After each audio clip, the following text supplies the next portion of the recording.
En elke knie sal buig, elke mond getuig, dat U die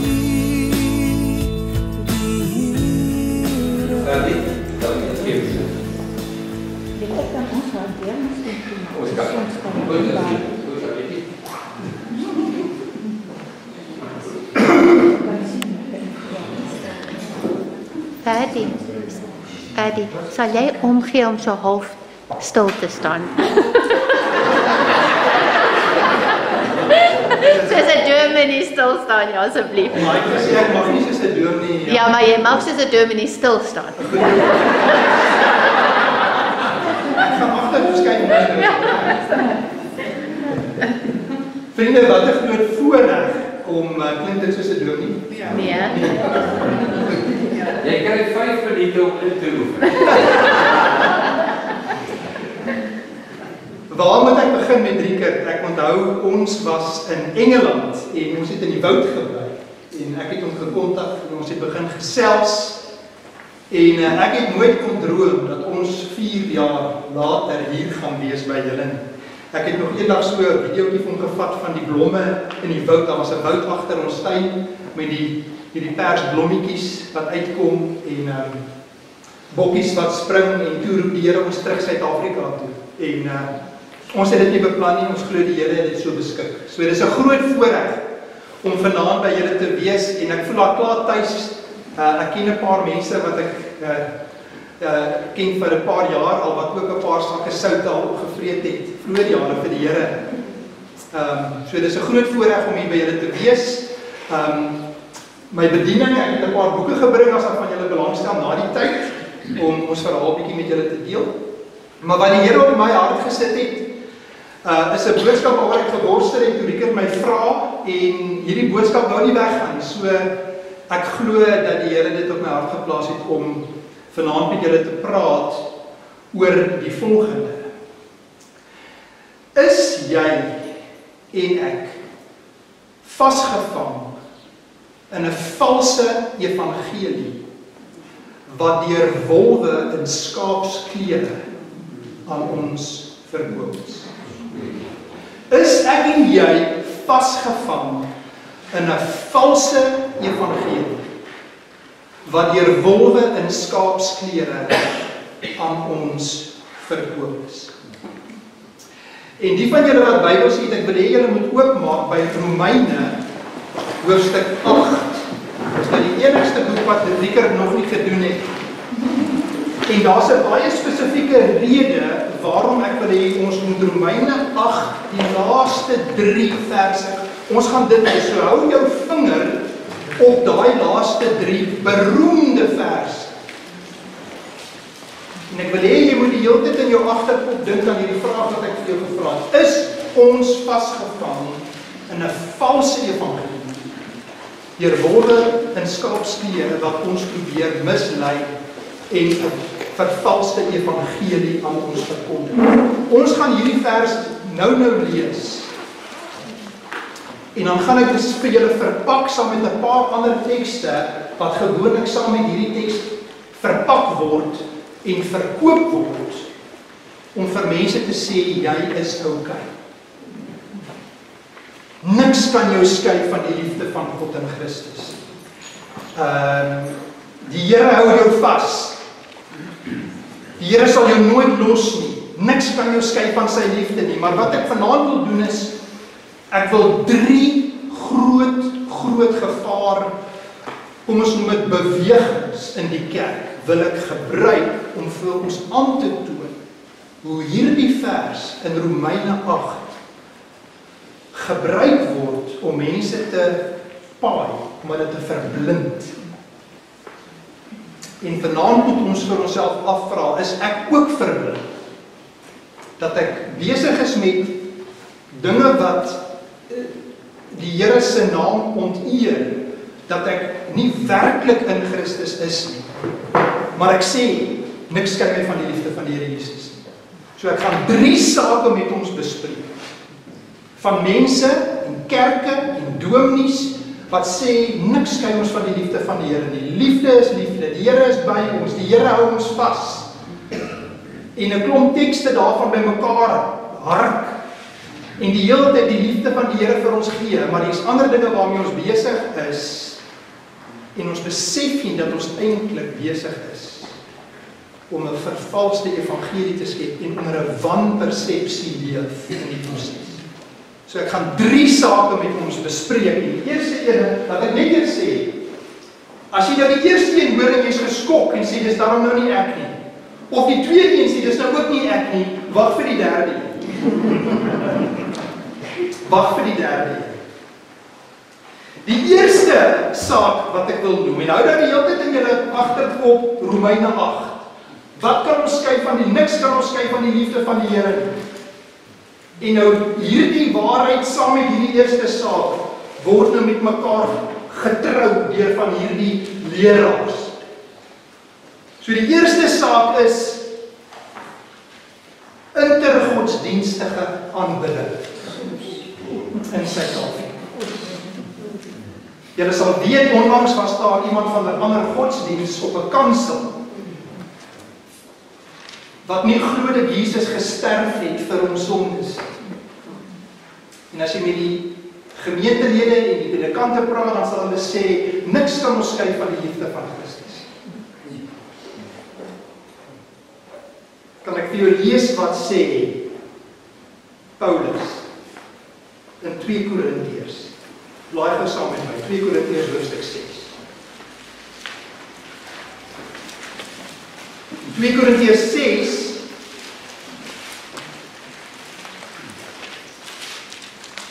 sê Paulus vir die gemeente, moenie in 'n ongelyke juk trek ongelowiges. In een van die verslae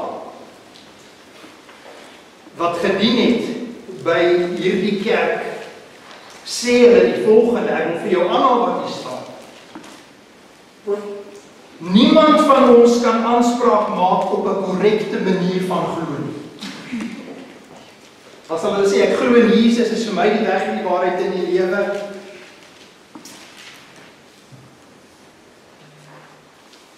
En dan lees ons dat die Here Jesus sê in Johannes 3, onthou jy Johannes 3, vers 16,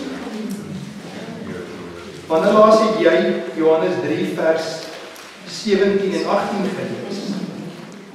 Lees gou saam met my vers 18. Wie in hom glo, word nie veroordeel nie. Wie nie in hom glo nie, is reeds veroordeel, omdat hy nie wou glo in die enigste seun van God.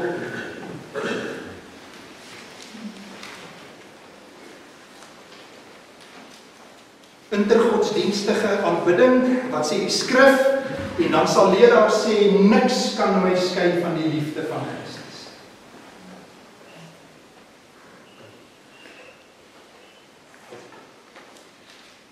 Dis die eerste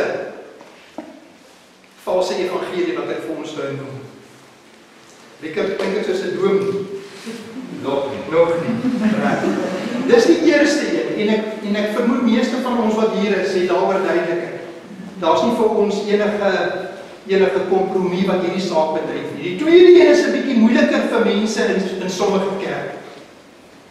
Hulle sal sê, goed, as dit kom by etiese sake. Die etiese sake is nou sekondêr. Dis nou nie so belangrik nie, of as dit kom by Christus en sy kruis en opstanding, dis nou primêre sake, maar as dit nou oor etiese sake kom, dan sal hulle sê dis soos Romeine 14 of koste of 'n Sabbat of daar kan Christene met mekaar verskil. Dis nou ook etiese sake, sal hulle daaroor praat. Of hulle sal sê Handelinge 15 het hulle met mekaar verskil en hulle by mekaar gekom en gesê dat verkondig die evangelie, maar daar's uitsonderings. So hulle sal sê hierdie etiese sake is nou sekondêr. So dis nou nie so belangrik. En dit gaan nou oor die huwelik. Jy sal in baie kerke kry dat teoloë sal sê ons glo saam dieselfde evangelie. Maar as dit nou by etiese sake kom, dis nou meer kompleks. Goed, so kom ons kyk na 'n teks, 1 of 2 tekste daar. Kom ons kyk Matteus 19 eers. Matteus 19. Onthou julle die Fariseërs wat vir Jesus in die hoek probeer dryf. En die Here Jesus sê, Jesus al aan uit Genesis. En hy sê, die Here het hulle van die begin af, man en vrou gemaak. En vra die Here Jesus nou ook in redelike detail daar. En dan weet julle ook, Paulus praat daarvan, en dan sal van hierdie teoloë slim argumente hê, probeer sê, ons moet dit kultuur histories lees. En dan sal hulle argumente gee, hulle het nie geken soos wat ons dit nou vandag ken. Die probleem natuurlik daarmee is, dat as jy Paulus lees, 1 Korintiërs 6, 1 Timoteus 1, Romeine 1, dan gaan dit oor die redding. So as ek besluit daar sekere sondes, en dit hoef nie net seksualiteit te wees, dit kan verskillende sake wees, as ek besluit, nee, Jesus het nie daarvoor gesterf, dis wie ek is, wat doen ek? Ek is eintlik so liefdeloos, want ek ontneem mense van die verlossing in Christus, omdat ek sê, dis net 'n etiese saak. Kom ek gee ons 'n mooi voorbeeld. Lees gou saam met my 1 Korintiërs hoofstuk 6. Maak gou saam met my daar. 1 Korintiërs 6.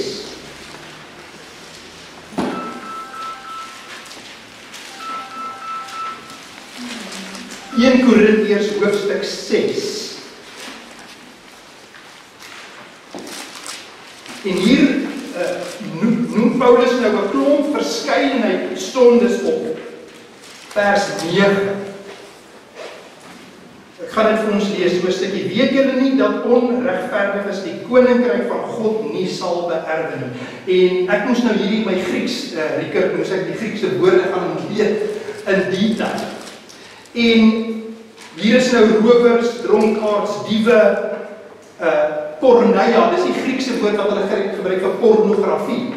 En dit gaan oor enige seksuele verhouding buite die huwelik tussen 'n man en 'n vrou. Dan word hier gepraat oor homoseksuele verhoudings ensovoorts ensovoorts. En wat sê Paulus dan net nadat hy dit alles doen? Vir hulle, hy sê, en so was sommige van julle ook gewees. En dan kom hy en sê, wat? Maar julle is geheilig. Julle is regverdig verklaar deur wat? Deur Christus se kruis. Sien julle hoe is etiek kan jy nie losmaak van die kruis van Christus nie. En as ons dit doen, dan ontneem ons sondaars van Christus se verlossing vir hulle sonde. Kan julle sien mense wat sê etiese saak, dis nie so belangrik nie, niks kan ons skei van die liefde van Christus nie. Liefde is liefde, God hou ons vas, ons hou mekaar vas. Christus is ons Here, ons is lief vir hom, maar ons ontneem mense van Christus. Ons skei hulle van Christus deur 'n uitsondering te wil maak, wat Christus nie maak, wat Paulus nie wil. Dis die tweede kategorie wat ek met jou wil deel. En miskien sê jy ook, nommer 1 en 2, geen probleem vir my nie. Nou kom ons by nommer 3. En ek wil hê ons moet lees uit Lukas 18, en julle kan almal julle Bybels daaroor maak. Dis nou die derde kategorie van mense wat Romeine 8 gaan lees en sê, niks kan my skei van die liefde van Christus nie. Here het my gered, God is lief vir my, en dink my saak met die Here is reg. Nou hier is ons Lukas 8. Die gelykenis van die Fariseer en die tollenaar. Ek gaan vir ons 'n stukkie lees daarvan. Met die oog op sommige mense wat oortuig was van hulle eie regverdigheid. en om op ander neer te gesien het Jesus hierdie gelykenis vertel. Twee mense het opgegaan na die tempel om te bid. Die een was 'n fariseer en die ander 'n tollenaar. Die fariseer het gaan staan en so oor homself gebid. God, ek dank U dat ek nie soos die ander mense is wat roof, onreg doen en egbreek pleeg nie. En ook nie soos hierdie tollenaar is nie. Ek vas 2 keer per week en ek gee 1/10 van alles wat ek verdien. Die tollenaar het egter op 'n afstand bly staan en wou selfs nie eers na die hemel opkyk nie, maar het op sy bors geslaan en gesê: O God, wees my sondaar genadig. Here Jesus sê, ek sê vir julle, hierdie man eerder as die ander een het na sy huis gegaan as iemand wie se saak met God reggemaak is. Elkeen wat homself verhoog, sal verneder word, maar hy wat homself verneder, sal verhoog word. Vriende, wat is God se standaard vir jou redding? Wat is God se standaard vir my redding? Byvoorbeeld natuurlik. Volmaakte. God is volmaak. Daar's 'n teks in die bergrede wat daarvan praat, volmaak. Matteus 5 vers 48. So dink nou aan hierdie fariseer wat die Here dankie sê. Ek is nie soos daai mense nie. Ek is okay. Ek betaal my tiendes. Ek is nie so sleg soos daai ouens wat intergodsdienstige eredienste doen nie, of daai kerke wat gay huwelike doen nie. Ek is nie so sleg soos hulle nie. Ek dink ek het 'n beter kans om by die Here uit te kom. Ek gee my tiendes. Ek is getrou met my vrou, my kinders is almal mooi geleer. Ek gaan miskien effens 'n bietjie beter kans by die Here as ek voor die Here is. Lees gou saam met my. Matteus 5 vers 48. Matteus 5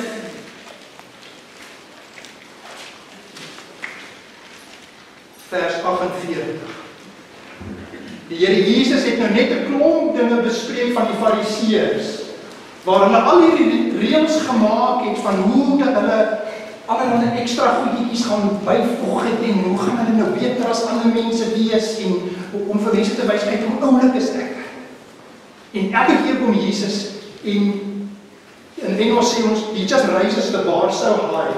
Every time, elke keer verloor het, elke keer, dan sluit Jesus af en sê, wees volmaak, want God is volmaak.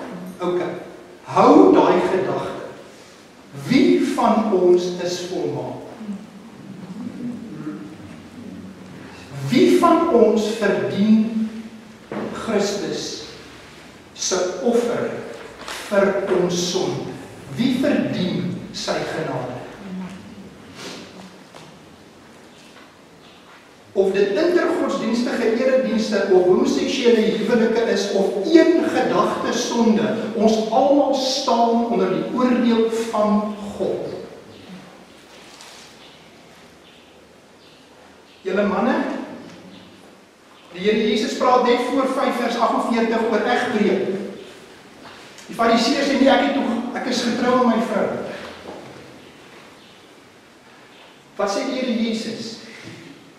As jy in jou gedagtes, ek het dit nog nie eers gedoen nie, is ek veroordeel voor God. Een gedagte in my kop wat my veroordeel voor die heilige God en ek is verlore as ek met daai gedagte sterf.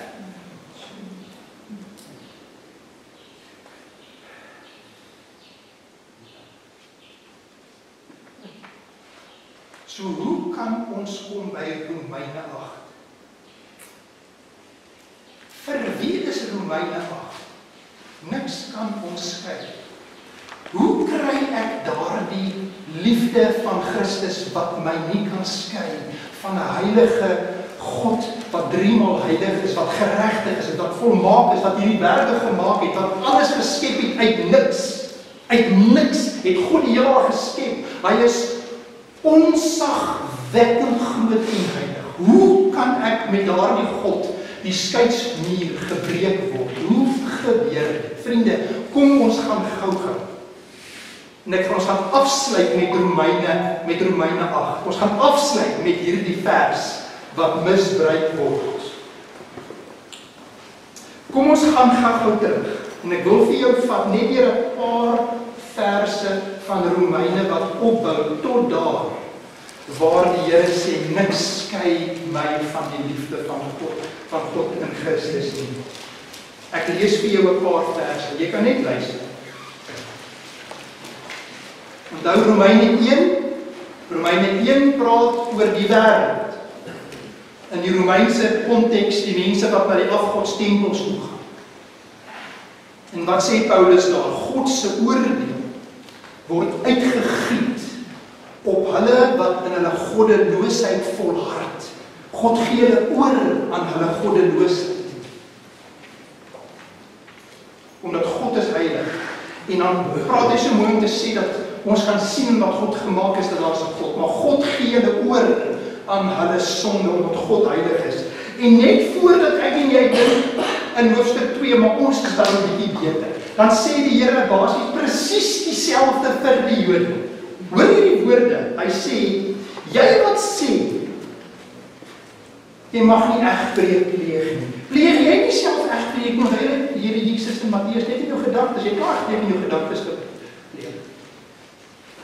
Jy wat die afgode, die intergodsdienstige goed verafskiet.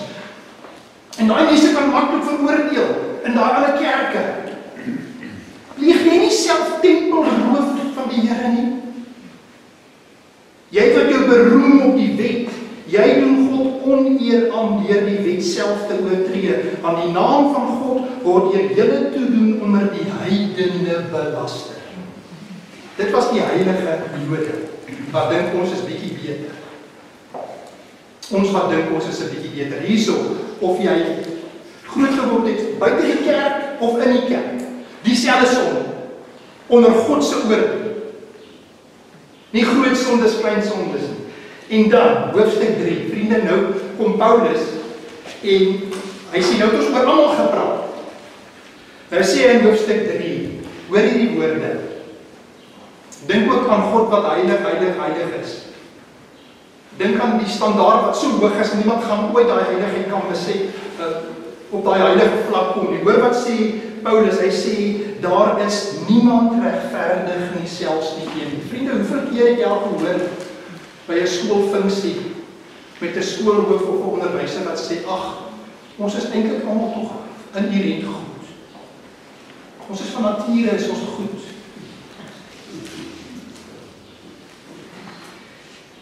Daar is niemand regverdig nie, selfs nie een. Daar is niemand verstandig nie. Daar is niemand wat God soek nie. Almal het afgedwaal, saam met hulle waardeloos geword. Daar is niemand wat God dien nie.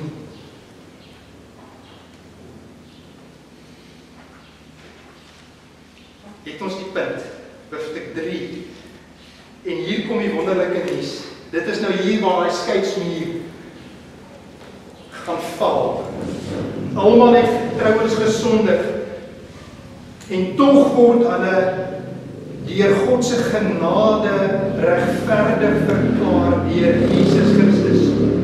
Hom het God daar gestel as 'n offer, 'n versoeningsoffer, deur wat? Deur sy bloed. Deur die bloed van Jesus Christus, die perfekte offer vir al ons sondes en selfs ons gedagtes, het Christus gekom en die prys betaal. Hoor die woorde, Romeine 5 vers 7.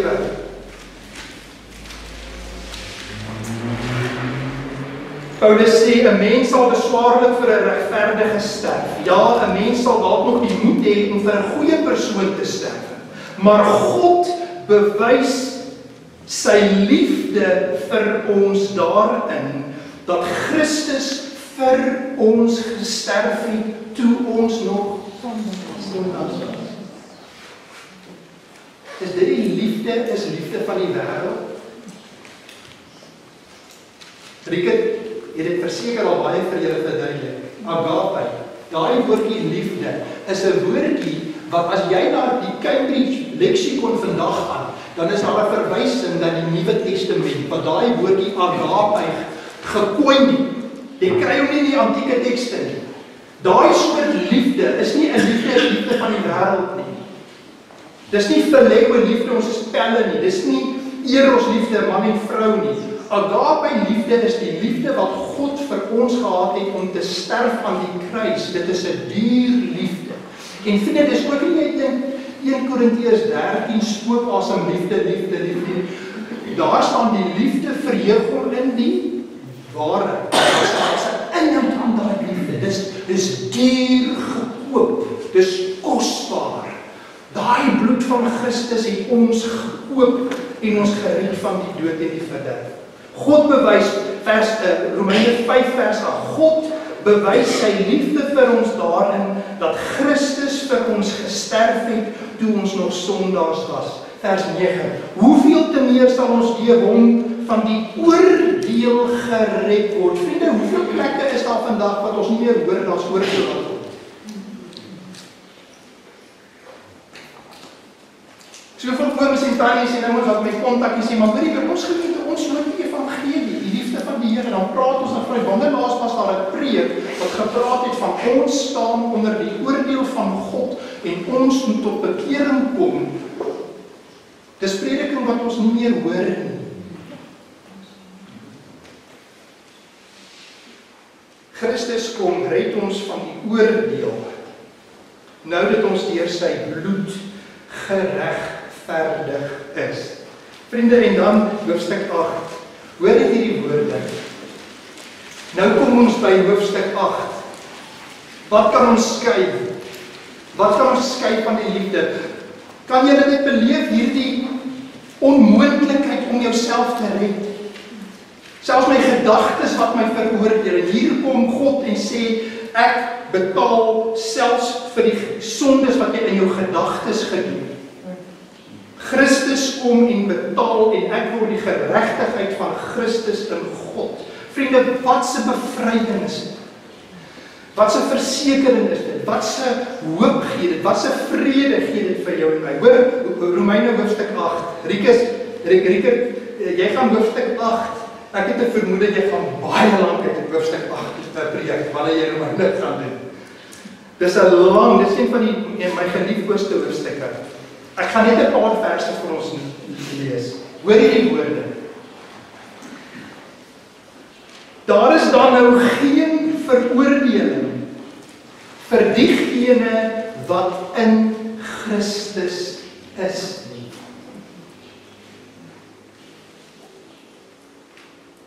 Geen veroordeling. Geen veroordeling. Praat by ons gemeente met 'n nuwe lidmaat so 6 maande terug. 'n Dame wat vir jare oor see was en sy het 'n wille lewe gelei. En sy kom tot bekering en sy's net in trane en vreugde en vrede en ons gesels. En toe sê ons vir haar, onthou dat die Here jou nie net vergewe het vir jou sonde en betaal het daarvoor nie, nou moet jy jouself ook vergewe vir daardie verlede. Die Here Jesus het selfs daarvoor gesterf.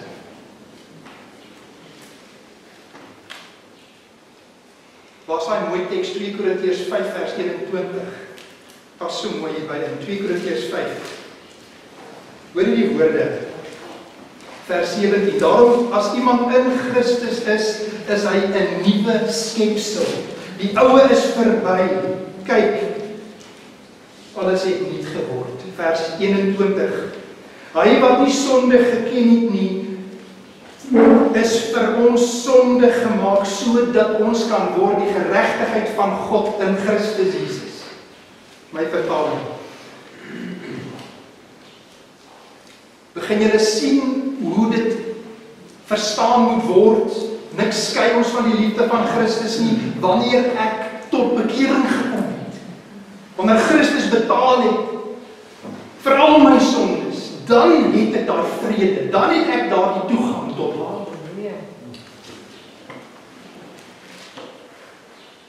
Romeine 8, hoor die woorde, En mag ek vir jou uitnooi, my oom of my tannie, as jy nog nie vrede met Christus gemaak het nie. As jy nog twyfel, as jy nog worstel, en almal aan die buitekant dink jy is baie oulik, en jou status is goed. Jou kinders het baie dinge bereik in die lewe, jy het 'n goeie aansien in die samelewing. Maar net jy ken jouself in die aand as jy bed toe. Het jy waarlik tot bekering gekom? As jy opkyk na die berge, hierdie berge agter ons, en jy besef dat jy binnekort voor die heilige God van die heelal gaan staan, het jy vrede? Of vrees jy? Het die Here jou gered? Het die geregtigheid van Christus jou geregtigheid geword?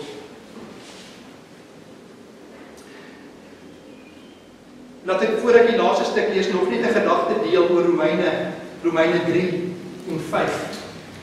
Die konteks sê die volgende: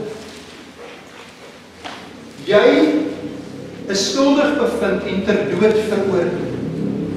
Die regter het jou sopas skuldig bevind en die doodstraf oor jou uitgespreek. En die tronkbewaarders het jou sopas omvat en die ketTINGs aan jou hande gesit en jou voete. Jy was in maksimum gevangenis en hier stap jy en jy is besig om daar te stap na die galg toe.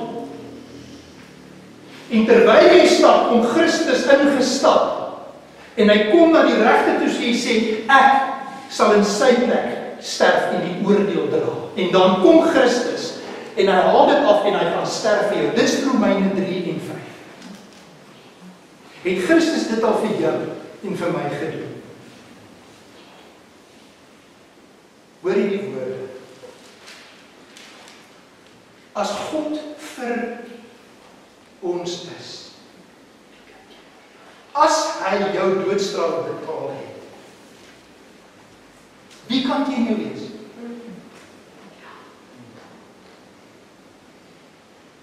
Daar gaan hy aan die kruis. En jy staan en jy kyk hoe dit gebeur. Wie kan teen jou wees? Hy was selfs, vers 32, hy wat selfs sy eie seun nie gespaar het nie, maar hom ter wille van ons almal oorgelewer het. Wie sal hierdie uitverkorenes van God aankla? Christus Jesus het gesterf, nog meer, dit is hy wat ook opgewek is uit die dood. Nou, hoor hierdie woorde. Vir jou, vir wie Christus betaal het, wat dit ken, wat dit weet. Hoor hierdie woorde, word bemoedig. Wat sal ons van die liefde van Christus skei? Swaar kry, benoudheid, vervolging, honger, naaktheid, gevaar of swaar kry, kan ons byvoeg, familie, dominee vriende, skoolvriende,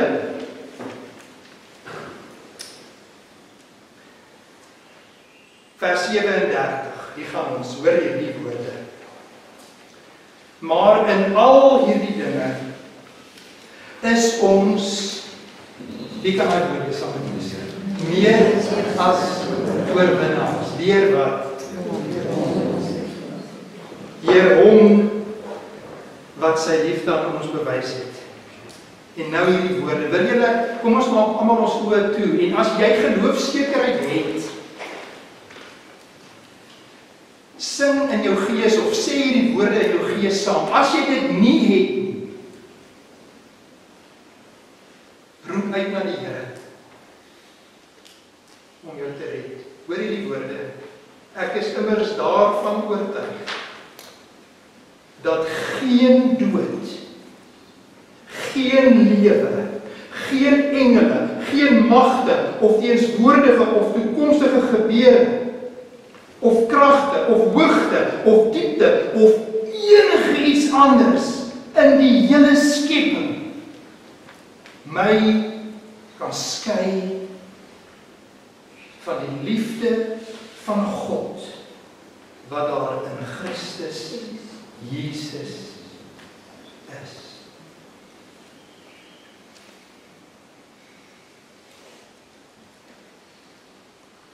Here, binnekort sal elkeen in hierdie saal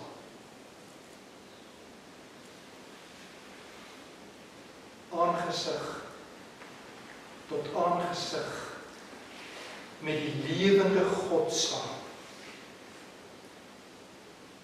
En dan gaan dit nie saak maak in watter kerk dit was nie.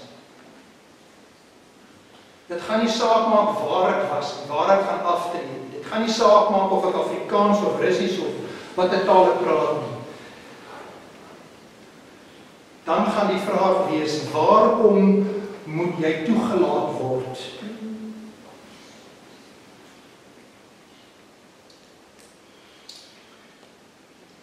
Here, en dan weet ons dat die enigste toegang is Jesus Christus, wat op Golgotha met sy kosbare bloed betaal het vir elke een wat Jesus Christus sal aanroep en aanneem en sê, my God, wees my arme sondaar genadig. So ons dink aan die moordenaar aan die kruis wat gesê, Here, dink aan my vandag as U in U koninkryk kom. 'n sekond voordat hy sterf, kom hy tot bekering. Here, o Here, wees ons genadig. Dankie dat ons weet, Here, vir hierdie wonderlike vreugde en vrede en bemoediging uit U woord, dat aan almal wat in Christus is daar nou geen meer veroordeling. Niks sal ons skei van die liefde van God wat ons in Jesus Christus, ons Here, uit genade alleen ontvang.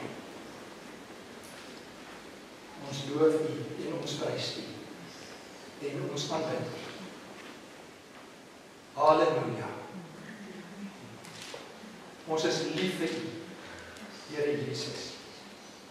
Dankie wat U vir ons gedoen het. Dankie dat U ons so lief gehad het, dat U gesterf het. Ons eer U, ons aanbid U. En elke knie sal buig.